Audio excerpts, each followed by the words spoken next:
तो उससे पहले भी यही स्थिति थी, सबका यही ज्ञान था, गुरु ही भगवान है। इतना ही नहीं, गुरु भगवान से भी बड़ा है। गुरु भगवान है, इतना भी नहीं चला, गुरु भगवान से भी बड़ा है। एक हिरण्यकश्यप का नाम सुना होगा आप लोगों ने। हिरण्यकश्यप हम आप लोगों की तरह ही था, बस उसमें एक कमी थी। क्या? कि वो भगवान बन गया। कमी क्या थी? भगवान बनने लगा था। भगवान बनने लगा था तो वो इंसान भी नहीं रह पाया, राक्षस घोषित हो गया। राक्षस घोषित हो गया। सतयुग का राक्षस हिरण्यकश्यप। अब इन गुरुजी लोगों के बारे में क्या कहा जाए भैया? हिरण्यकश्यप भगवान के बराबरी में आना चाह रहा था, भगवान से बराबरी कर रहा था, तो वो राक्षस बन गया। इन गुरुओं को कौन सी डिग्री दी जाए कि ये भगवान से भी बड़े बन रहे हैं? आज के गुरुओं को कौन सी डिग्री दी जाए? राक्षस तो भगवान की बराबरी करने वाला राक्षस, लेकिन जो भगवान से भी बड़ा बन रहा है उनको कौन सी डिग्री देवे? क्या कहें उनसे?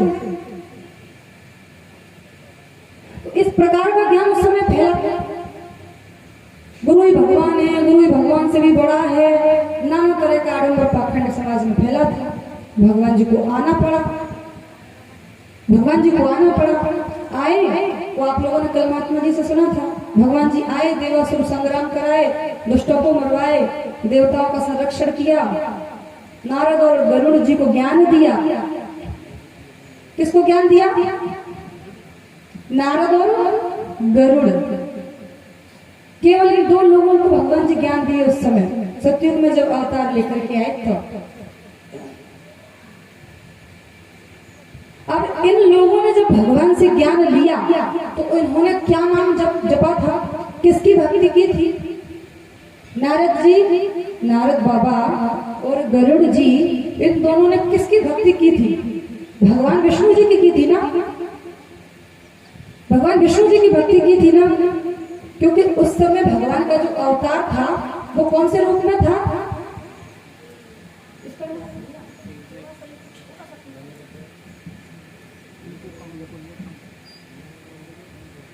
भगवान जी जो सतयुग में आए उस समय विष्णु शरीर का नाम था, विष्णु वाला रूप था।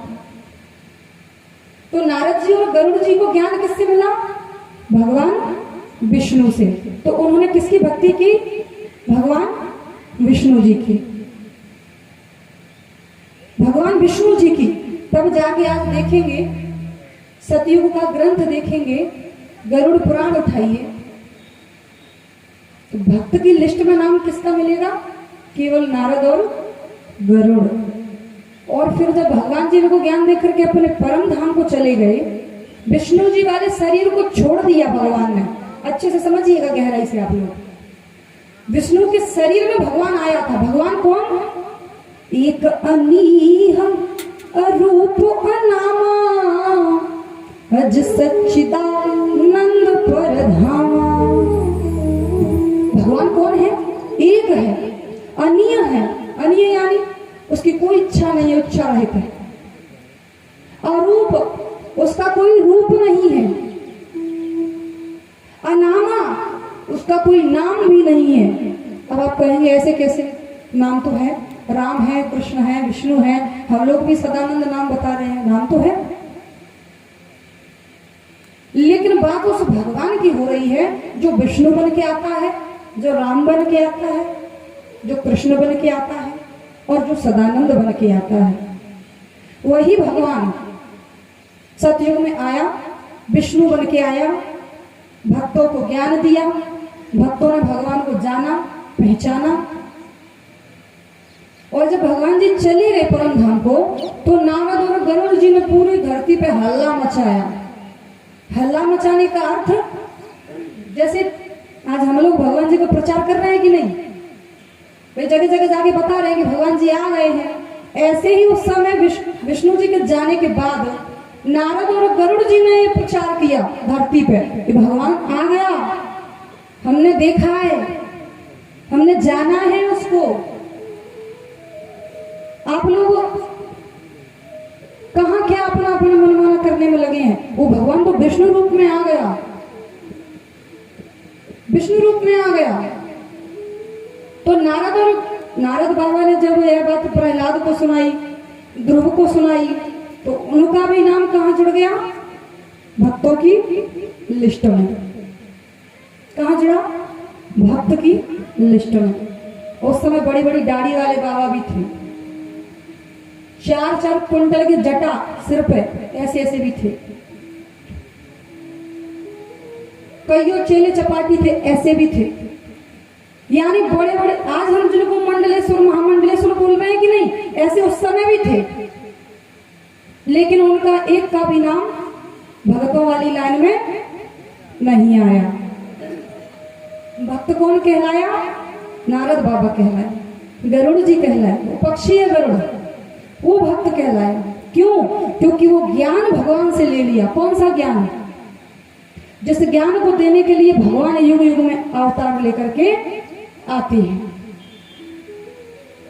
और उन लोगों के कहने पर ध्रुव ने स्वीकार कर लिया, प्रहलाद ने स्वीकार कर लिया, उनका भी नाम भक्तों की लिस्ट में। यानी उस समय जिस रूप में भगवान जी आए, उन्होंने उस नाम रूप को पकड़ लिया, उसके चरण में अपने जीवन को दे दिया।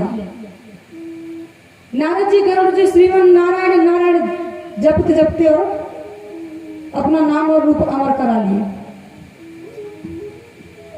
अब जब चले गए, भगवान जब आते हैं धरती पर, तो एक युग जा रहा होता है, दूसरा युग आ रहा होता है। तो विष्णु रूप में जब आए तो सतयुग खत्म होने वाला था, त्रेता युग चालू होने वाला था। जब विष्णु जी आए सतयुग और त्रेता के बीच में, यानी उस समय भगवान जी आए, सतयुग का भी लक्षण था, त्रेता का भी लक्षण था, दोनों